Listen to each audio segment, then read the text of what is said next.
All right. Peace and greetings, YouTubers. So welcome to another edition of In the News. By the way, thank you all for the birthday wishes. I had a really nice birthday. It was real laid back and subtle and low key. You know, I'm not the biggest birthday and holiday person. I haven't been for a really long time. So I don't require too much on those days. You know, there's some people who do the absolute most. Like, they have the big annual birthday dinner or the big birthday bash, and then if you don't go, they want to block your number and cuss you out and then make a statement about who their real friends are. I'm not that person. I'm pretty laid back. I always look at birthdays, and even not just birthdays, but like birthdays, the new year, every new month. It's pretty much an opportunity to kind of start over or restructure, reapproach. You know, in life, there's different things we're always working towards or things we want to do for ourselves, and sometimes you don't really hit the mark or things fall by the wayside because even with the best of plans, the world gets in the way.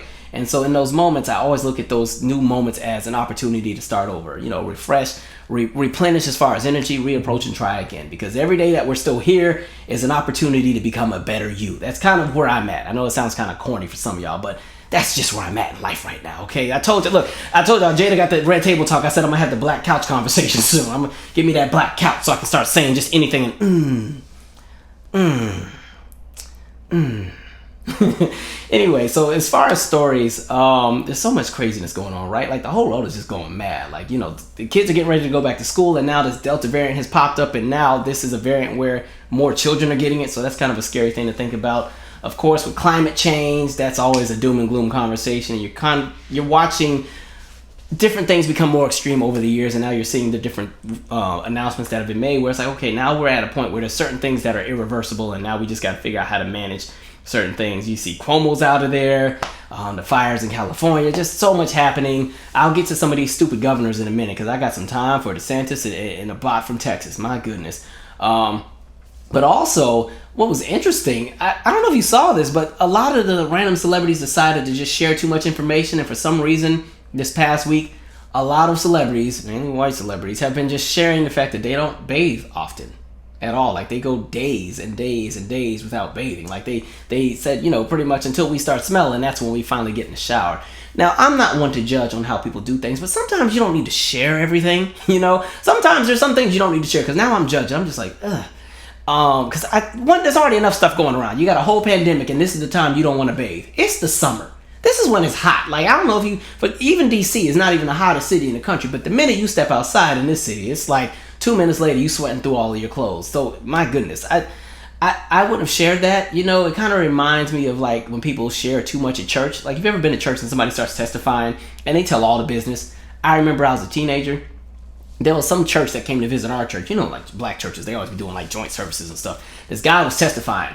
Told his whole family's business, told everything. He was like, you know, my daughter, she done got pregnant. We don't know who the dad is. And I'm like, oh, I don't know if that's what you want to share with the church. And so, of course, okay. And then he kept going. He's like, you know, my son got jumped to school the other day by 4 people. I'm like, dang. And, you know, we're all teenagers. We all looking. See, and I'm looking at the son. I mean, whole face was swollen. I'm like, dang, they got him. Dang, you know, just sometimes you don't want to share everything. But I don't know. It reminds me also of like people that kind of got like nasty houses. Because, you know, some folks just got nasty homes. And then they want you to come over. I'm like, Lord. And it's kind of like, then when you get there, they got the nerve to want to tell you, take your shoes off before you walk on the carpet. And you're scared to walk on the carpet because you don't know what's in it, okay? You know, you got your little socks on in that carpet. You be walking on it. The carpet be crunchy. Like, what am I stepping? What's this?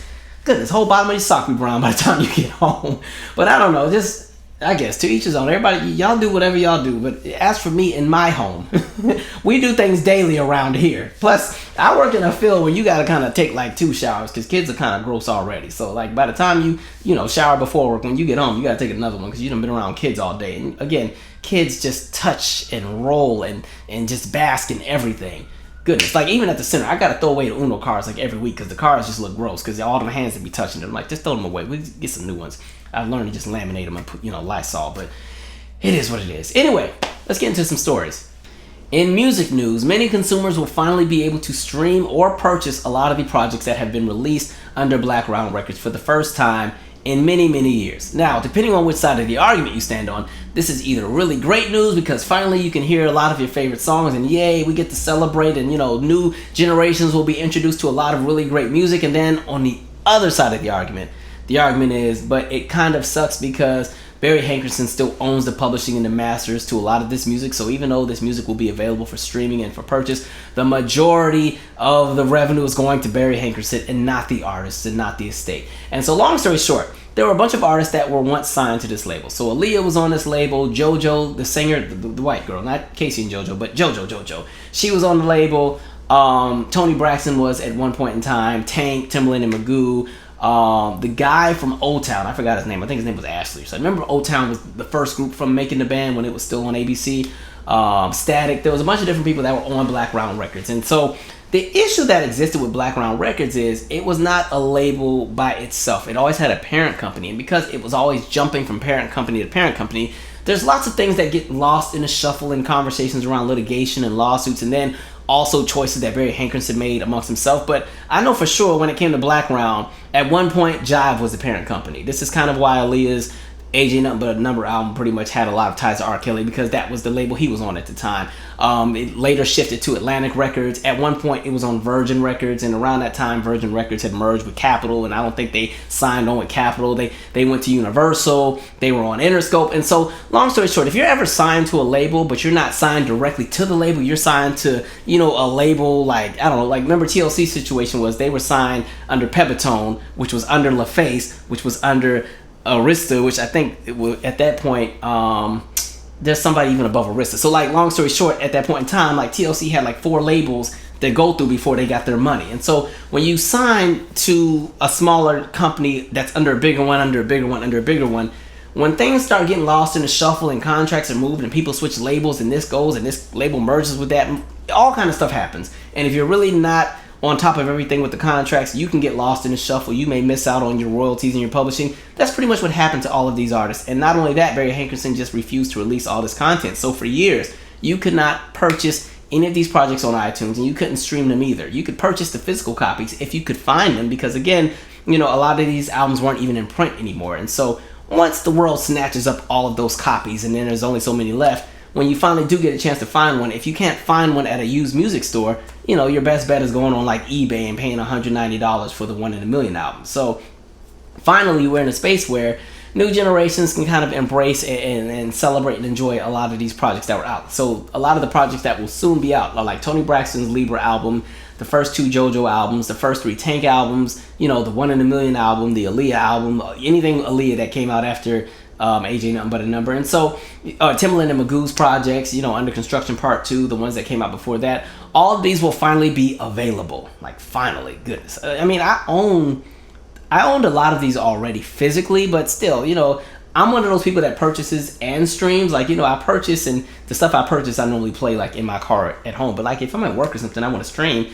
you know, hey, I couldn't play Tony's Libra album. You know, sometimes I want to play Take This Ring and Trippin', and I want to be in Finally in Midnight. That's a dope album. Y'all check that one out. That's a good album. That's a really good one. It was very slept on.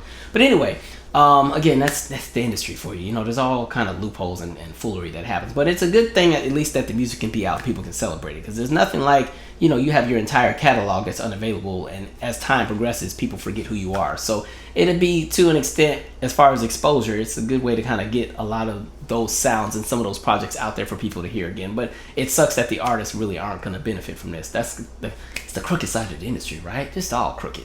Anyway, moving on.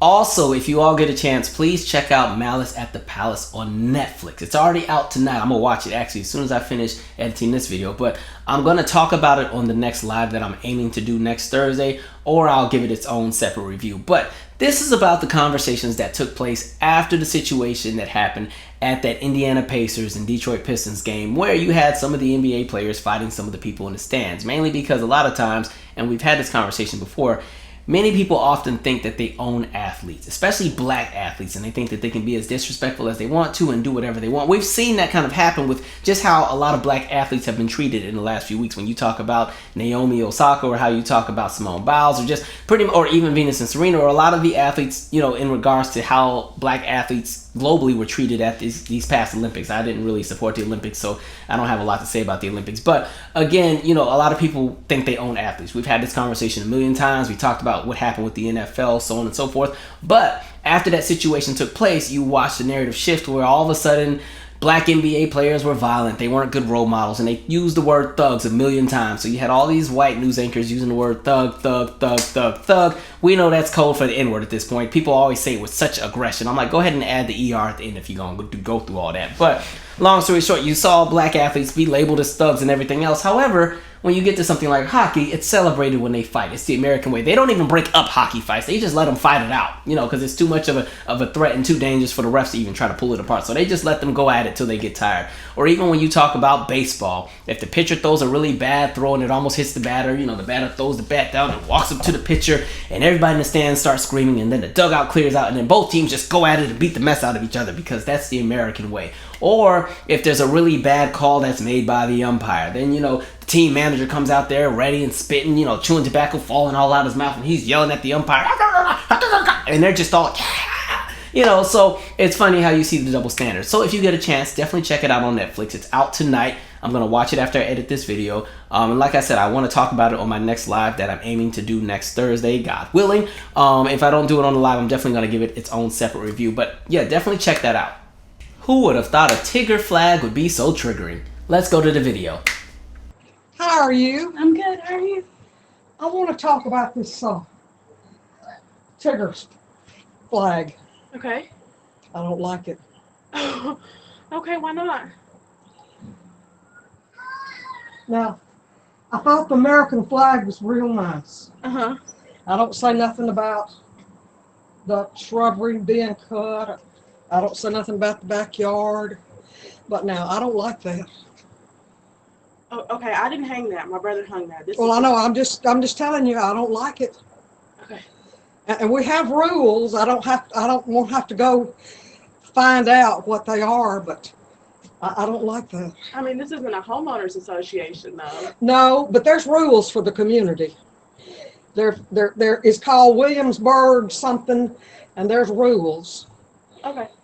So, I'm just saying, I don't like it. All right. It makes it look tacky. Welcome. Makes the neighborhood look tacky. It doesn't, but that's okay. Huh? I said it doesn't, but it's okay. You're allowed your opinion. Okay. Thank you. Uh-huh. I'm gonna find out about it. All right. Well, you have a good day.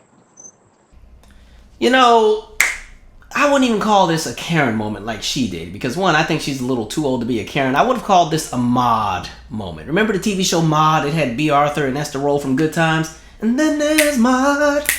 Yeah, this is a very Maude moment. And Maude tried it. And the woman holding the camera is better than me. I would have just closed the door. We weren't about to argue. I wouldn't have cared. The door would have just closed. The minute she would have went on this whole spiel about, I don't like it. I don't like it. Okay, well, it's a good thing you don't live here. Close.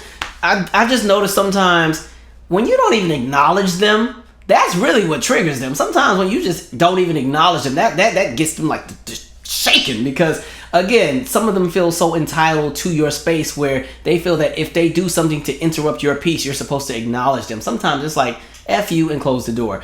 It's crazy because, again, this is that conversation of people thinking they own everything that black people collectively do or individually do, especially when you're a black person that moves into a space where now you have to share a space with other people. And it seems like this is not a neighborhood that is very diverse. It seems like it's a white neighborhood, in my opinion. Plus, that accent was scaring me a little bit, because at first, I didn't hear the T when she said Tigger. I thought she said something totally different. I said, oh, they are bold today. But just honestly, I don't know. It's crazy. She really felt she was that important that she gonna come over here and let you know what she doesn't like. And then there's not even an HOA either. You just over here making up rules and trying to dig up something that you think exists in Williamsburg. Like, if you don't keep it moving, again, the conversation of people thinking they own everything and that we're supposed to stop, drop, and roll when they're uncomfortable. That's not my problem. If I was her, I would have been petty. The next day would have been more flags out there. There would have been little Tigger flags that lined up all around the yard. I would have put a big giant one. And it was funny because she was like, now the American flag, that was pretty. I like that. But that one, that it makes the neighborhood look tacky. Ma'am, after that last story I just told where y'all not even washing, get out of my face. My goodness. It reminds me so much. Man, I remember when I was in middle school, I used to go to Cedar Crest Junior High. And some of y'all might be watching. I don't know who's watching this that I grew up with. But there was this lady, Miss Spencer. And the way she used to monitor us. Okay, because that's kind of what I'm getting from Maude. She seems like somebody that's monitoring what the black woman in the neighborhood is doing. Monitoring, like, how are you paying that much attention to my house that you randomly see a flag that we hung up and you're so pressed that you came to complain about it? But anyway, Miss Spencer used to monitor the mess out of us at lunch. So, you know, most schools that are not majority black, they always got a black table during lunch. All the black kids just get together because culturally, you align with people that you can relate to, and that little 20 or 30 minutes that you get for lunch, you can't wait to see the people that you culturally align with because, you know, during the rest of the school day, when the rest of the classes take place and it's just you or one or two other people, you can't wait to see your friends. And so, you know, we'd be at this little table. It was the round table that was right by the food line. And Miss Spencer was the lunch monitor, and she would just stand right over our table the whole 30 minutes. Now, mind you, we ain't the only table there. There's like 20 tables in this cafeteria, but she was standing right there all tight, just like the whole time, and just monitoring us. And she would jump in our conversations. Don't let us start talking about something. You know, a lot of times we were talking about whatever we saw on TV the week before, or whatever our parents do that's annoying, or how, you know, stupid one of the teachers was, or something like that. And the way she would jump into the conversation and try to dictate what we were allowed to talk about, we'd be like, okay. And then, you know, I think we had like 25 or 30 minutes for lunch, and there was a bell that would ring to let you know, okay, boom, lunch is over. Now you got like 5 or 6 minutes to get to class. And so sometimes she would try to make us get up and go to class before the bell would ring. She'd go, it's time to clean up. And Spencer, the bell hasn't rung yet, but you guys can start cleaning up now because you've made a huge mess. And yeah, when the bell rings, we're going to clean it up and go to class, but we're good over here. But no, she would literally just sit and hover over us. And mind you, there were 3 lunches, so she would do this at all 3 lunches, because I don't know if it was just a universal thing, but every black table was that same round table for all 3 lunches. Didn't matter what group it was, but Miss Spencer would stand there and hover and be all in your conversation, just irritating. I don't know if she's still there or not, but if she still is, my goodness, I know she's insufferable now, okay? Like some Meghan McCain energy. But it's also like the same thing where you see like news anchors sometimes. Sometimes a news anchor, they may change their hairstyle and go natural, and maybe they have braids or something like that. And they will often share the amount of emails that they get from people who don't like that they've changed their hair and try to tell them to change it back. I've seen that before where it's like, oh, you know, they give the email, why? Please change your hair back. You look too ethnic now, blah, blah, blah, blah. I even got one of them crazy emails one time where somebody was like, I like your channel, but you use too much urban diction and vernacular. It makes you sound less articulate and less educated. So could you not try to sound so homeboy-ish? And I read that email like, it's a good thing I don't make this channel for y'all next. And so, yeah, it's just funny. Like, what do you want me to be, Van Jones on my channel? Get out of my face. Like, you get what you get and you keep it moving. If it ain't for you, go to another channel. That's why there's like 1 million YouTube channels. Keep it moving. But yeah, so that's interesting. The little Maude lady, she tried it, but again, I don't know. The lady with the camera was better than me. I would have just closed the door. We weren't even going to have an argument. Because, yeah, it's not even worth the energy to cuss you out. Just get off my porch, please. And then there's Nick Cannon. Let me just say this. Please stop looking to celebrities as your source for enlightenment or your guide for black liberation. They're going to have you confused every single time, all right? Recognize that celebrities are celebrities for a reason, and the reason that they get their fame is because most of the time they have some kind of talent or something that is intriguing to the masses, and that's their lane. That's what pulls them in. Most of the time, these are not the people you look to for intellectual dialogue and conversation. Understand that. Now, I do know this man is going to school and everything, but at the end of the day, he lives in a world that most of us don't live in. So please recognize that some of the things these public figures say, you take with a grain of salt. The same way that I tell you, it is not a good thing to stand and be a fan of a politician. All right, politicians are hired to work for us, and when we get in the space of being their fans and wanting to protect and coddle them, then you can't really hold them accountable when they get in office and don't do anything. And so when we're talking about Nick Cannon, long story short, he went on the Breakfast Club, and there's a clip from his interview that has gone viral. In that clip, they're asking him about, you know, having all of these different children with so many different women and so on and so forth. And he goes on a spill about how our ways of thinking about relationships, you know, they're very Eurocentric. And he was talking about monogamy. And he goes and he gives this example of how a lot of fathers would sell their daughters so they could, you know, and do the arranged marriage so they could get, you know, some cattle or some land and so on and so forth. And he goes and he runs with it, and then that's what goes viral. And you even have people who are latching onto it, and now all of a sudden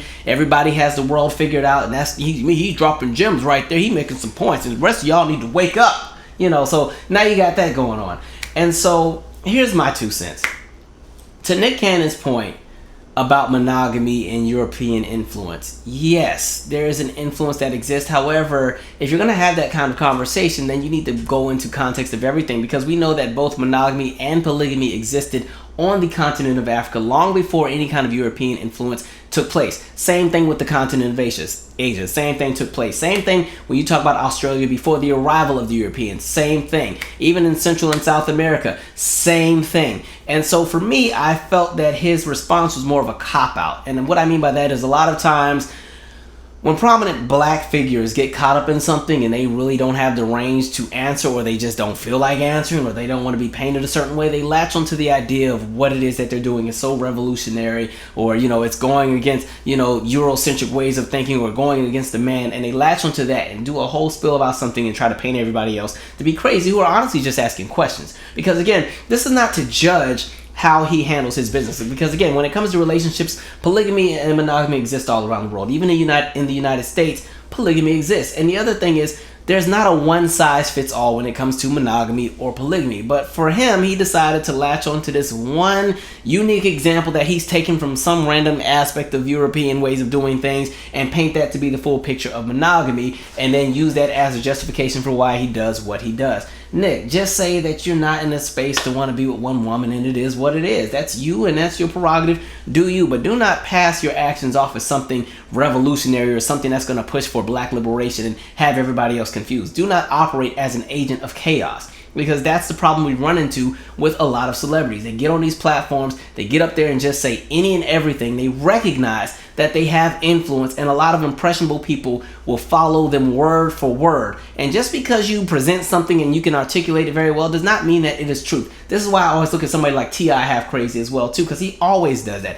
Even when you talk about COVID, and he was talking about how you just gotta drink hot liquid in the COVID. It kills the COVID. You just drink some hot liquid. I know I joke about that all the time with my ginger tea, but clearly I'm joking. But this man really went on the platform and you drink the hot liquid, and the hot liquid, what it does is, and he's over here just spilling all this stuff, and I'm just like, okay, all right. Like, really, you need to lay low. You got enough going on anyway. You might want to keep a low profile, but just like, honestly, I just find it interesting. So again, like when you talk about the continent of Africa, again, there's 3,000 ethnic groups that have existed on that continent, and they all had their own way of doing things. And so unless you've honestly gone and done the research for all 3,000, and those are just the 3,000 we know about, you've gone and you've done the research for how all 3,000 groups did everything, do not go on here and make a statement about what's Eurocentric and what's not when you really haven't even done the research. You done found one talking point and twisted it and put it into the context of how you wanted to present it so that it could boost your ego, because you didn't feel like doing the research, but you wanted to paint yourself to come off as somebody that's enlightened, and the rest of us are just stupid. I'm not falling for it. Keep that over there. That's all I'm saying. And again, it's not to judge how he does things. It's not to judge how people do relationships, but I just have a beef with celebrities that do that. That a lot of times, again, for me, it's just like black oppression will not be your crutch for good PR. That's just all I'm saying. You know what I mean? Have your way of doing things, but don't sit here and try to all of a sudden paint a picture that you just enlightened and you figured out the world. If that's the case, you would have married Mariah Carey. And then again, we haven't even had the conversation about how does this work with all of these different children that live in different states, and the conversation of quality time. I'm not going to sit here and judge. He has the kind of money to figure it out. And for the people that want to fight me on this and try to act like I'm just over here pandering, fine, it is what it is. Let your mama date a Nick Cannon type without the Nick Cannon money and tell me how well you sleep at night. All right? Check back in with me in a few years. Let me know how that feels. That's all I'm saying. So again, it's not to judge how people do things, but again, my beef with celebrities is they'll jump into something crazy, and then they'll either latch on to something traumatic that's happened to black people collectively and try to shift the narrative and say that's where our attention needs to be. It's kind of like even when the baby had all the smoke that's been going on with him, because again, you decided to shake the table, recognizing that you didn't own the means of operation for how you make your livelihood, and so all of that craziness happened, and then you make the statement about, well, y'all didn't have this kind of energy when black men were being killed by police. Where you been at? I mean, that's really been the conversation for like the last few years. That's been the subject of all of these movements and protests and changes and calls for changes to policy and everything else like that. We're not going to latch on to black liberation because you got caught up in something half crazy, and now your PR is absolutely terrible. And so now we're going to latch on to black oppression and trauma. It's the same with like Omarosa when, she got fired from the Trump administration, then wants to run back home and, oh, my people, I just wanted to help my people. No, you didn't. You wanted your come up because, again, for you, it was a way to climb. You can say I worked in the White House because you already worked in the White House before. Great opportunity, great piece on your resume. However, it was an S-word storm when you got there and they got rid of you. And now all of a sudden you want to latch onto, I just was trying to help us. And I knew if I could just get into his heart, the Black America would be free. We're not doing that. Like, I wish celebrities would just stop. Just be a celebrity and recognize that you don't know everything, and it's fine. You have your talents and your gifts that make you famous, and it is what it is. That's what you're famous for. Don't latch on to any kind of conversation around Black intellectualism and everything else and try to paint a picture just to fit a story that you're trying to paint so your ego doesn't get bruised. That's the beef I have. That's all I got to say about all that. And it's even funny, like when we go in, people like to latch on to conversations about what's Eurocentric and what's really rooted in Africanness and everything else like that. If that's a conversation y'all want to have, you better be all across the board then, because I'm sure some of y'all are going to have pretty much go into strokes and have cardiac arrest if we talk about the conversations of gender and sexuality in some of these ancient tribes that existed on the continent. Some of y'all are going to lose it. So I suggest either do the research or keep your mouth shut, because some of y'all about to be mad as hell.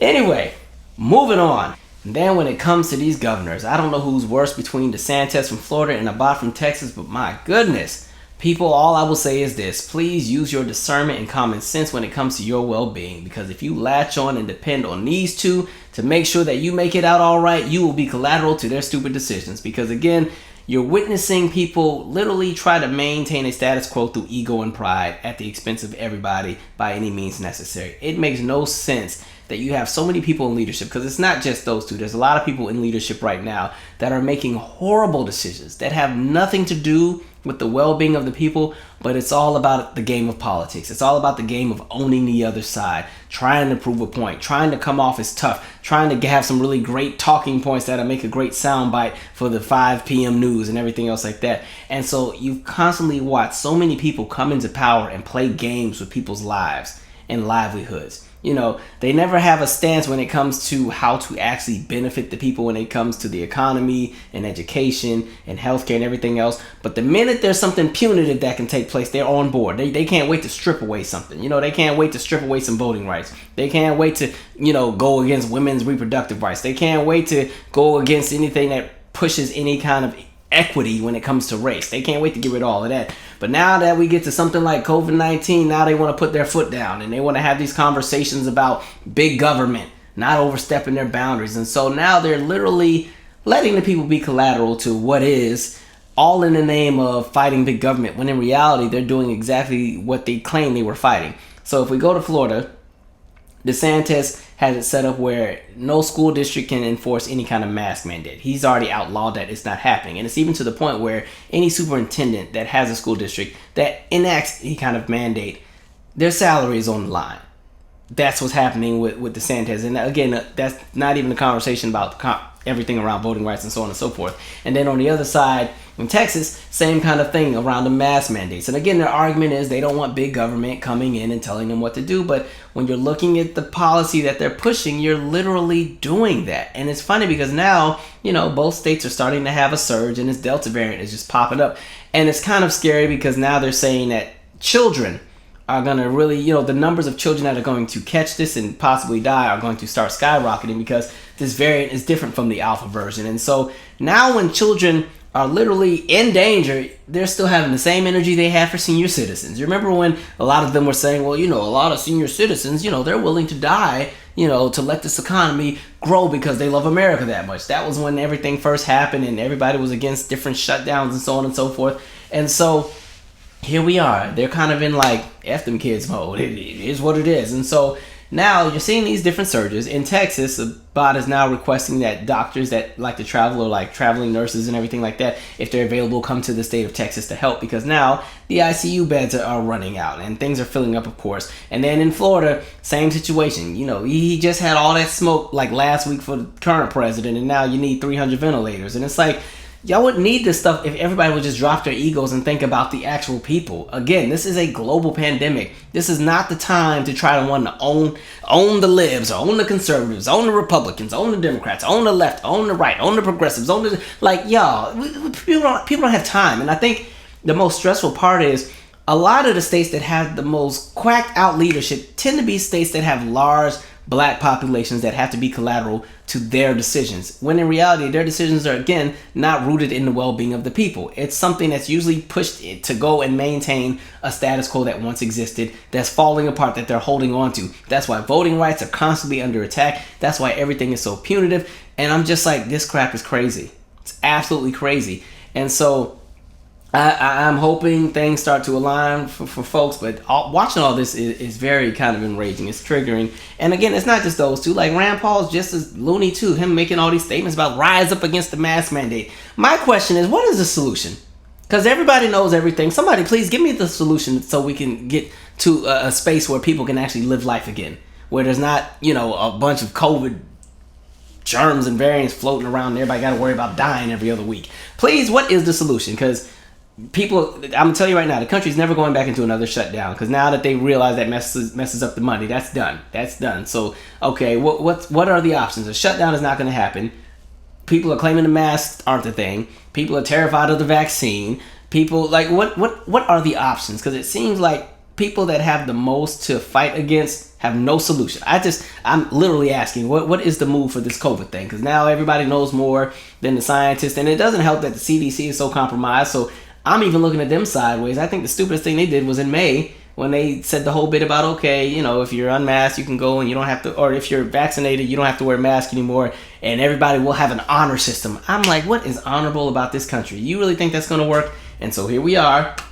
Now we're backtracking and going backwards. I was looking at Biden just as crazy because he was talking about, 4th of July, things are going to be normal. And I'm like, again, sometimes people have to recognize that when global things happen that are kind of an act out of the blue that isn't really something people can control, we don't get to just say when it's gonna be over. If you paid attention to how pandemics have operated in the past, some of these things last for years and decades, to be honest. Like, even when you talk about like the bubonic plague, there were 5 different phases of this plague that lasted for years and years and years. Like, one was like 70 years, one was 8, one lasted for 95. Or even if you talk about the Justinian plague or smallpox or typhus or cholera, like, there's all these different things that took place. And I think one of the things that happened, at least in this country, is American citizens have always had the luxury of being able to change the channel when something happened around the world, because we sat and watched things happen all around the world. We watched Ebola and swine flu and mad cow disease, which really wasn't really affecting humans, and bird flu, and all these different things take place.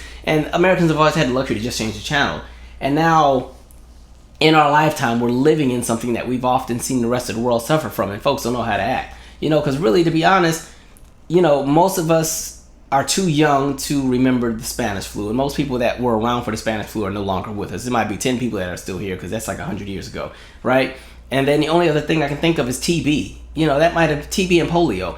Because I know my great-grandmother died from TB, and so my grandmother was raised by her brother, like, I think by the time she was like 5 or 6. So in most of our lifetimes, we haven't been hit by anything to this nature, and so people, or to this caliber, and so people have no idea how to respond to things. People have latched on to extremities and conspiracy theories and all kind of things, and everybody knows everything. And so I'm just like, you know what? That's one of the reasons I stopped talking about COVID, because I got annoyed with it. I'm like, y'all all know everything. Y'all tell me what's the solution, since everybody knows. Everybody know everything. What's the move? What is the move? Okay, I would like life to be normal at some point in time. But man, it's crazy. So again, people, please be safe and just use your own discernment and common sense, especially with these people in power. Because again, it's not about the people. It's about maintaining the status quo. It's about making sure the economy still operates. And they're going to do that by any means necessary. That's why children are now going to school in person when the pandemic is worse than it was this time last year. But whatever. Also, rest in peace to Chucky Thompson. That was a shock that came out of nowhere, really. That was very shocking. Really sad. Like, if you're not familiar, like, he pretty much, if you've grown up in the 90s and early 2000s, he's crafted a lot of the songs that are the soundtrack to your life growing up. And, he's right here from the DMV, too. So, that's one of the DMV's own. But, he's worked with any and everybody in the industry. We always talk about the hitmakers and their contributions to Bad Boy. And I think I've talked about the hitmakers a few times in my R&B is Dead series. But, just to kind of go down the list of some of the people he's worked with, because he's worked with so many. But, like, Usher, Notorious B.I.G., Mary J. Blige, Total Faith. He did a remix for Mariah Carey and Boyz II Men. Brian McKnight, Shantae Savage, Soul For Real, 112, Ice Cube, Crazy Bone, Maya, Nas, Shine. There's just so many. Lil Mo. So scrolling, Sharifa, Chuck Brown, Emily King, Raheem Devon, Lettucey, Leela James, Juvenile, Neo, Busta Rhymes, Fantasia. I'm skipping a whole bunch of people, but like he's worked with so many. Tevin Campbell, Pebbles, TLC. Like there's just been so many people he's worked with, and so that legacy is there. That music definitely lives on. But it's always sad when people kind of pass on unexpectedly. That's why I'm always in this space where like, because we don't really know when our last moment is. It's you try your best to kind of live your best life in the best way that you can, and do what it is that you can do to contribute to society in whatever ways that make you feel fulfilled or give you purpose. You know what I mean? But that's a tough one. I know Mary, that probably hit Mary hard, because Mary and Chuck were like this, and we just talked about that Mary doc like a few videos ago. And when they went behind the scenes of the My Life album, because I think that's where he gets a lot of his accolades, is a lot of the work that he did with Mary, like that My Life album. I just was playing that earlier this morning when I was getting ready. Anyway, that's all I got for tonight. I'm gonna go to bed, but yeah, like I said, watch that documentary I was talking about so we can talk about it later. Anyway, I'm out. Share your 2 cents, subscribe.